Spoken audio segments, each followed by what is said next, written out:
अस्सलाम वालेकुम dear students, I am Mohammad Ataullah. मैं उम्मीद करता हूँ सब लोग बेटा खैरियत से होंगे।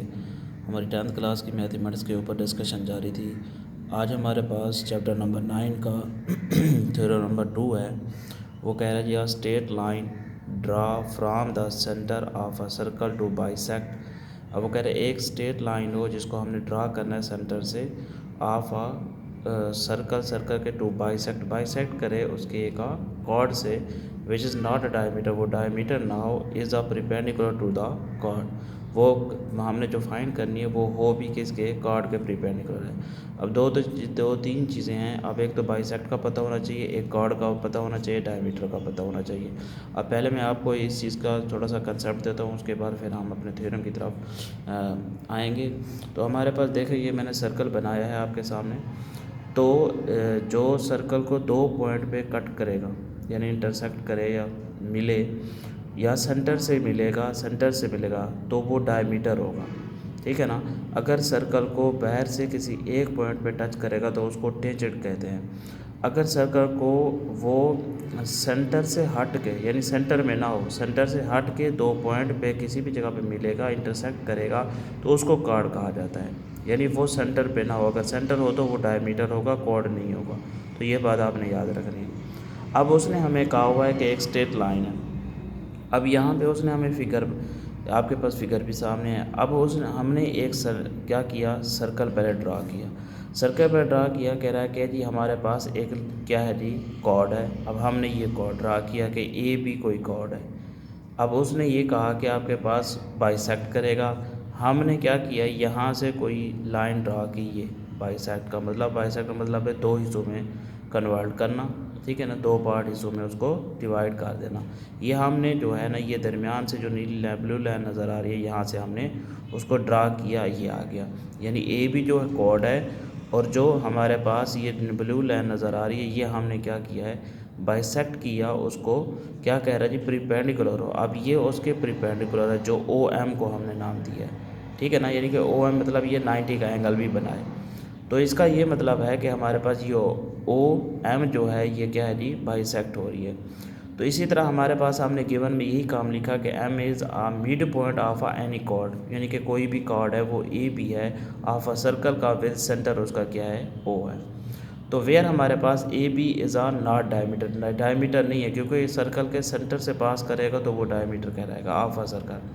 अब हमने जो प्रूव करना है वो यही प्रूव करना है कि ओ एम जो है वो परपेंडिकुलर किसके है जी, ए बी के, मतलब 90 का एंगल बना रहा है या नहीं बना रहा। अब हमने इसको कंस्ट्रक्शन इसकी करेंगे ताकि हम किसी चीज़ को इसको प्रॉपरली सॉल्व कर सकें। अब हमने ओ को किसके मिलाया जी, ए से मिलाया, और ओ को किससे मिलाया, बी से मिलाया। तो यहाँ पे हमारे पास कोई ट्रायंगल बनी और इसके दो एंगल्स हो गए।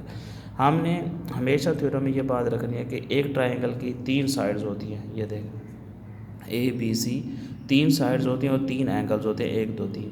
तो इसके टोटल कितने कंपोनेंट्स बन गए, 6 कंपोनेंट्स बन गए, ठीक है ना जी। ये ट्रायंगल्स हमारे पास बनी हुई है। किसी भी ट्रायंगल की दो साइड दो एंगल, ठीक है ना। इसी तरह दो एंगल दो साइड्स या दो साइड और दो एंगल, ठीक है ना। यानी दो साइड और दो साइड या दो एंगल और दो एंगल दोनों आपस में क्रॉसपोर्डिंग होना लाजमी होता है। तो उसने हमारे पास यही कह रहा है कि जॉइन ए एंड बी, ये हमने पढ़ लिया। अब हमने प्रूफ में करना है कि हमारे पास दो ट्रायंगल्स बनी है। जब हमने जॉइन किया, ए क्या बनी, ओ ए एम, आपस में क्या है जी, क्रॉसपोंडेंस, नहीं हम कंपैरिजन कर रहे हैं। ट्रायंगल आपके पास ओ बी एम, ये दो ट्रायंगल्स हैं। अब हमने कहा जी measurement O A is equal to क्या है जी, ओ बी है। यानी कि ओ ए जो है ये क्या है, इसका रेडियस है। रेडियस वो होता है कि सर्कल के सेंटर से सर्कल के किसी भी पॉइंट तक का जो डिस्टेंस होता है वो रेडियस कहलाएगा। रेडियस चारों जिस साइड से भी आप निकालेंगे लाइन वो सेम होती है मेजरमेंट, वो जितनी भी मेजरमेंट है। तो इससे जो रहेगा radius of a same circle. फिर हमने लिखा एक और साइड ए एम जो है वो किसके इक्वल है जी, बी एम के इक्वल है। ये भी हमने गिवन में पढ़ा। इसी तरह ओ एम जो है, ये ओ एम, ये side is equal to O M जो है ये हमारे पास कॉमन है। यानी जैसे हमारे पास क्रॉसपोंडिंग साइड्स है, ये आपके पास ए है इसकी साइड, तो इसी तरह इसकी भी ए वाली साइड क्रॉसपोंडिंग ये इक्वल हो। इसी तरह जैसे ये सी है तो ये भी सी इसके क्रॉसपोंडिंग हो, ठीक है ना। क्रॉसपोंडिंग साइड्स इक्वल हो या क्रॉसपोंडिंग एंगल्स आर कांग्रेंट, यदि ये कांग्रेंट होंगे तो आपके पास ये साइड्स इक्वल कहलाएंगी, ठीक है ना, यह इक्वल होने चाहिए। तो हमारे पास आप देखें, आपके पास ओ एम जो है ये कॉमन पॉइंट है, यानी कि दोनों का ही आपके पास ये कॉमन पॉइंट है। मिड पॉइंट है बाइसेक्ट हमारे पास ऐसा ही होता है जो मिड पॉइंट से ही गुजरे, या किसी भी चीज़ को दो लाइन को दो पार्ट्स में कन्वर्ट करें तो उसको हम बाइसेक्ट कहते हैं। बाइसेक्ट मतलब बाइसेक्ट मतलब है दो हिस्सों में कन्वर्ट करना, यानी कि राइट बाइसेक्टर ही बुला रहा है वो।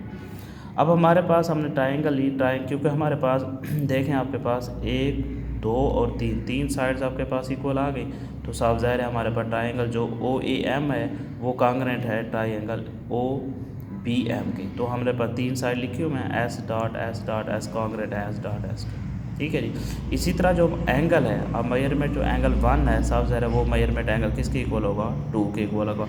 इसी तरह उसने क्रॉसपोंडिंग एंगल्स या क्रॉसपोंडिंग साइड्स और कांग्रेंट ट्राइंगल्स आपके पास आ जाएगा, ठीक है जी। अब आपके पास इक्वेशन नंबर 1 का नाम दीजिए। इसी तरह हमारे पास ये क्या है जी, measurement angle 1 plus measurement angle 2, measurement angle A B A M B. तो ये आपके पास सप्लीमेंट्री एंगल बन रहा है, यानी कि ये लाइन है कोई, ठीक है ना। एक ही लाइन के ऊपर अगर हम देखें तो वो उसके ऊपर 180 का एंगल बनता होता है। तो दोनों एंगल्स को हमने क्या किया, यहाँ पे ऐड किया है, ठीक है ना। ऐड किया यानी कि measurement angle 1 plus measurement angle 2 is equal to इसके 180 के इक्वल है।